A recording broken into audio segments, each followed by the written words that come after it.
एक पुरस्कून से घर में अचानक अजीबो-गरीब वाक़यात होने लगे। कभी घड़ी गायब हो जाती, कभी चाबियां अपनी जगह पर ना मिलती और कभी बावर्ची खाने के बर्तन इधर उधर बिखरे नजर आते।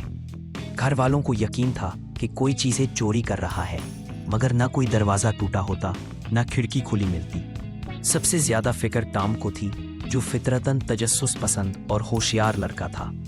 उसने फैसला किया कि वो इस मुअम्मा को हल करेगा। टॉम ने खुद को एक डिटेक्टिव करार दिया और अपने छोटे मगर निहायत ज़हीन दोस्त जेरी को अपना असिस्टेंट चुन लिया। जेरी उम्र में छोटा था, मगर उसकी आंखें तेज और दिमाग निहायत चालाक था। दोनों ने मिलकर वादा किया कि वो इस परासरार चोरी का सुराग लगा कर रहेंगे।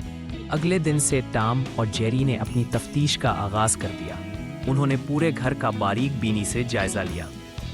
टॉम नोटिस बुक में हर गायब होने वाली चीज की फहरिस्त बनाता और जेरी हर कमरे के निशानात को गौर से देखता। कभी फर्श पर हल्के से पहियों के निशान मिलते, कभी किसी कोने में बिजली की हल्की सी गुंगनाहट सुनाई देती। रात के वक्त दोनों चुपके से जागते और चुप कर निगरानी करते। कई रातें गुजर गईं, मगर कोई इंसान नजर ना आया। इसके बावजूद चीजें गायब होती रहीं। एक रात जेरी ने सरगोशी में कहा, टॉम, ये काम किसी इंसान का नहीं लगता, कुछ और ही है। टॉम भी अब उसी नतीजे पर पहुंच रहा था कि ये कोई आम चोर नहीं, बल्कि कोई अनोखा वजूद है।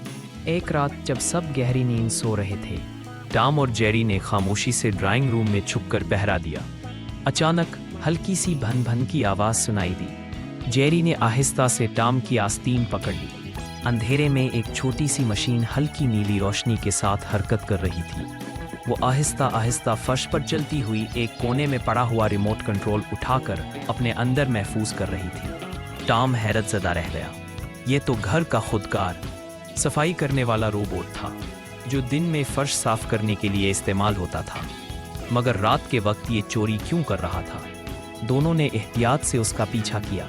रोबोट कभी मेज के नीचे जाता, कभी सोफे के पीछे छुपी छोटी मोटी चीजें समेटता और उन्हें अपने खाने में जमा करता जाता।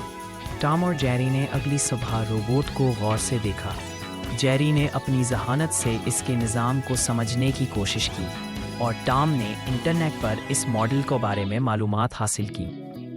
तहकीक से पता चला कि ये रोबोट सफाई के साथ साथ छोटी बेकार चीज़ों को जमा करने के लिए भी प्रोग्राम किया गया था, मगर किसी तकनीकी खराबी की वजह से वो ज़रूरी चीज़ों जैसे चाबियाँ, घड़ियाँ और रिमोट भी फजूल समझकर जमा करने लगा था। टॉम ने स्क्रू ड्राइवर की मदद से इसके सिस्टम को दुरुस्त किया, जबकि जेरी ने इसकी याददाश्त से जमा की गई तमाम चीज़ें निकाल लीं। जब तमाम गुमशुदा अशिया एक डब्बे में वापस मिल गईं, तो घर में खुशी की लहर दौड़ गई। सबकी परेशानी ख़त्म हो गई और मुअम्मा भी हल हो गया। जब हकीकत सबके सामने आई तो सब हंस पड़े कि जिसे वो चोर समझ रहे थे, वो दरअसल एक बेज़बान मशीन निकली। टॉम को इस कामयाबी पर फख्र महसूस हुआ और जेरी को अपनी जहानत पर खुशी हुई। दोनों ने महसूस किया कि टीम वर्क और गौर व फिक्र से हर मसला हल हो सकता है। रोबोट को दोबारा दुरुस्त प्रोग्राम कर दिया गया और अब यूं सिर्फ सफाई करता, चोरी नहीं। टॉम को डिटेक्टिव टॉम का लक़ब मिल गया और जेरी स्मार्ट असिस्टेंट कहलाया। उस दिन के बाद घर में कभी कोई चीज़ पुरअसरार तौर पर गायब ना हुई, मगर टॉम और जेरी की ये पहली मुहिम हमेशा सबको याद रही। ये कहानी उन्हें सिखा गई कि हर मसले के पीछे कोई ना कोई मंतकी वजह होती है, बस उसे समझने के लिए अक्ल, सब्र और दोस्ती की ज़रूरत होती है।